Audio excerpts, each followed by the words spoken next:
గురించి ఆయన ఆలోచన మన రాష్ట్రం అభివృద్ధి కోసం. అభివృద్ధి చెందితే మనకి ఉద్యోగాలు దొరుకుతాయి, మన కుటుంబం సుఖ సంతోషాలతో ఉంటాయి. మీరు చూస్తున్నాను, ఎస్పెషల్ మహిళలు చిన్న ఆడబిడ్డలు ఉన్నారు కదా,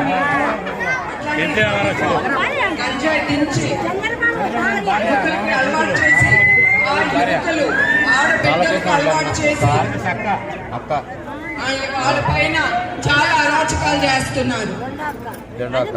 అట్లానే ఆడబిడ్డలు తట్టుకోలేక